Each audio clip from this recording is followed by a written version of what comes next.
Okay, cool. Welcome back to Alpha Mama's Get Obsessed with Success podcast. Today we are tuning in from Esperance in Western Australia.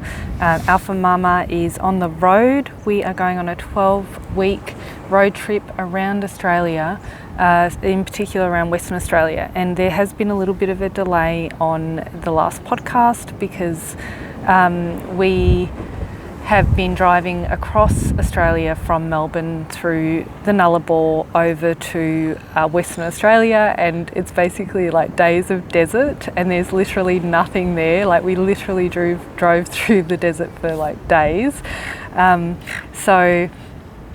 That's why we are tuning in a little bit late, but stick with the program because we will be tuning in.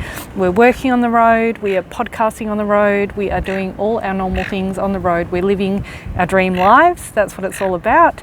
So Alpha Mama, welcome. So excited to have you guys all on board today. Growing up, I didn't feel like I had a lot of great guidance. The lack of guidance in my own life led me to make choices that accumulated in me hitting rock bottom by the age of 30. I felt like I had no one to turn to, and that's when I turned to books and researching how to live my best life. Fast forward almost a decade and I've experienced total transformation. At Alpha Mama, we believe it doesn't matter who you are or where you come from. The only thing you need to succeed is your life, is the belief that you can and the commitment to carry through with backing yourself. It might start raining here soon in Esperance, guys, but just bear with me. We're down on the foreshore. If you're tuning in on YouTube, you will see that we're down on the waterfront, so if you can hear a bit of wave in the background, that's because we're at the beach. I'm a little bit terrified about the beach here. There is a shark net further down, but basically we are in great white shark territory. There have been a lot of people who have been eaten by sharks here.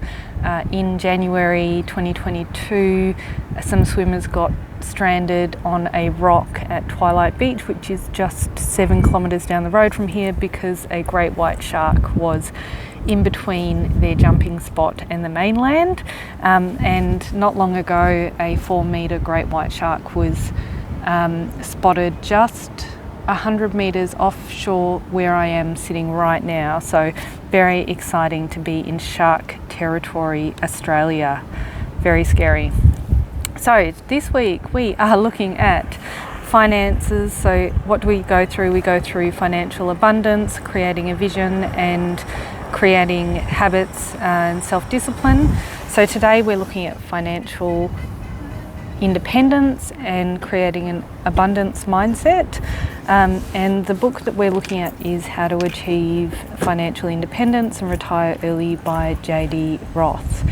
So they've got a website which is called getrichslowly.org. And who is J.D. Roth?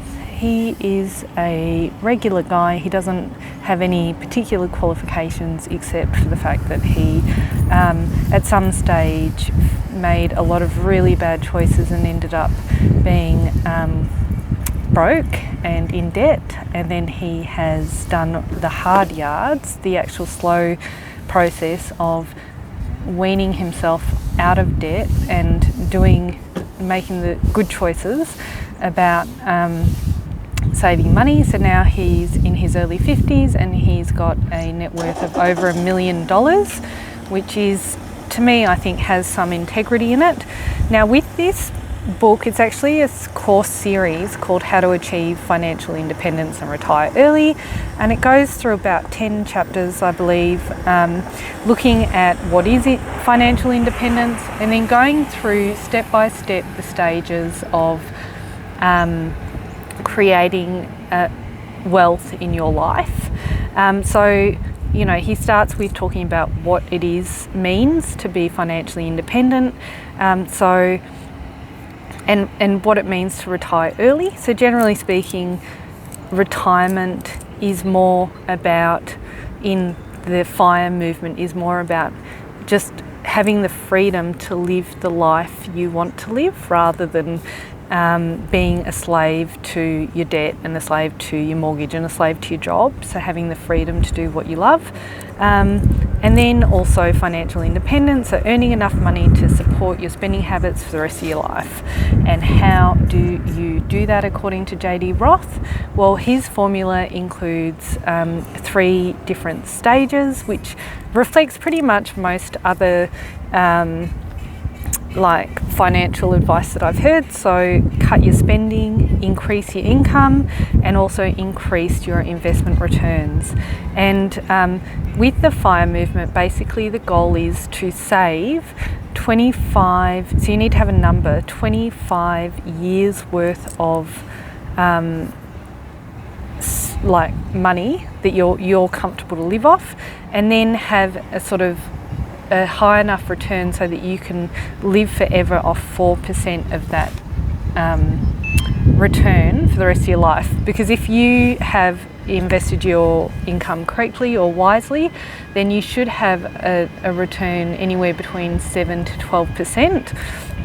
And then the idea is that once you've got that number, that income, you can then live off that for indefinitely, because it'll keep growing at that rate, but then you'll only live off the 4% per annum, and that will be your annual expenditure.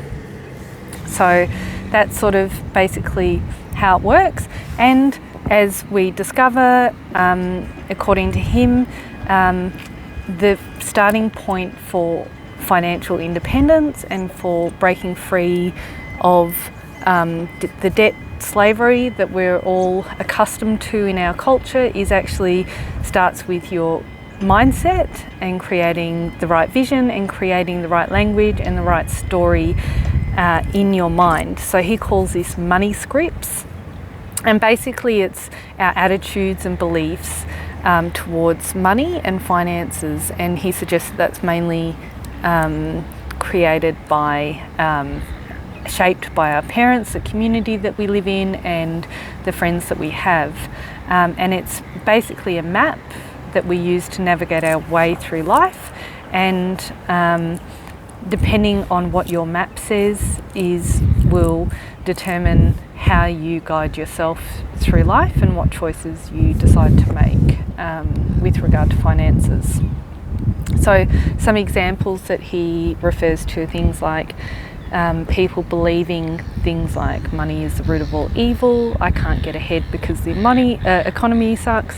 You know, I've got a friend who they say, oh, I can't get ahead because of child support payments. You know, that's all a money script. They're stories that we tell ourselves that hold us back from achieving success in our lives. And why is it so important that we have good money scripts? Basically, if you don't like your relationship with money, then you need to rewrite your script. So you'll have to do things differently to get new results. So if you're not a millionaire now, then in order to become a millionaire, if that's what you want, then you're going to have to start making some different choices, and that means you're going to have to start thinking different, because whatever you're doing now isn't the answer and it's not working. One thing I really love about this book is that it's got a lot of exercises in it that are quite practical, so that's quite useful, and you can kind of go through and fill them out and create a little notebook full of your journey with finances and so forth. So that's a really good starting point. The next thing that he focuses on is purpose. So realizing that in order to have success, you need to have the right mindset, but you also need to have a plan and to build a foundation. So looking at the basically what's driving you to move forward, and then how do you stay on track with saving, with earning more money, with investing. How do you stay on track with that? What drives you to do that? How do you stay motivated? And you really need to have a clear goal So he talks about purpose and working on having an internal locus of control, because that will help you have success. Whereas if you're focusing on external factors or on other people's opinions, like what you look like or fitting in with the Joneses, then you're less likely to have success, because you're trying to meet the demands of society rather than focusing on your internal goal of being financially independent and wealthy. So that's something. And so basically this book, so he helps you go through creating a personal mission statement and then really laying all these great foundations for starting a really good savings plan in your life. And then he kind of goes through basically like, okay, what are some strategies you can use to cut your spending? So things like creating a budget, looking at things like where can you cut spending. So often a lot of us will find, and I actually had this myself about 5 years ago, you may not realise, I'm subscribed to all these little things like Netflix, newspaper, stupid subscriptions that maybe you never use or you could do for free elsewhere. Like, what sort of things can you cut in your life? I recently went on solar.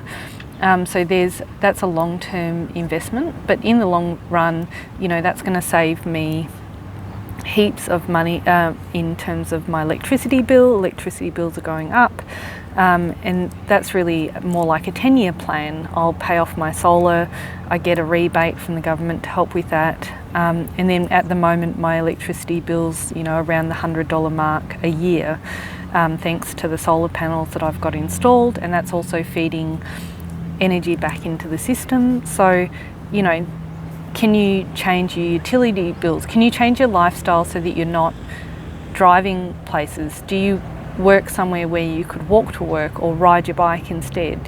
Where can you save money?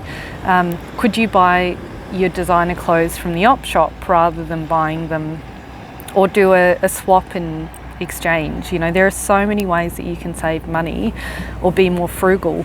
And if you've got like clear mission and purpose, the other really great thing about that is that it helps you know what to cut out.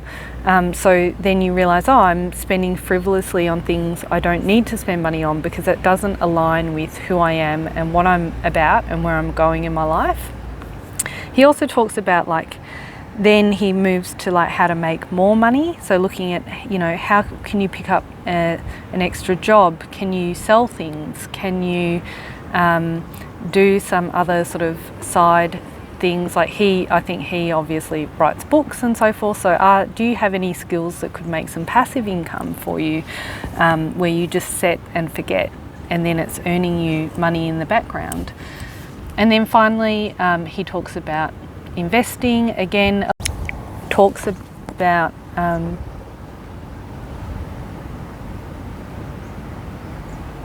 everyone talks about investing in shares. So he suggests index funds, and so that's what a lot of people talk about, shares, and that's his suggestion as well. So anyway, basically I highly recommend this book. I think it's fantastic. I'm going to keep it short this week, but next week we'll be talking about creating a vision. So tune in then and we'll get you up to date with our next podcast.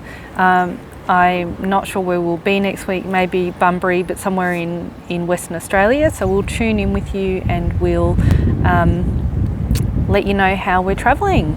So keep it real until then.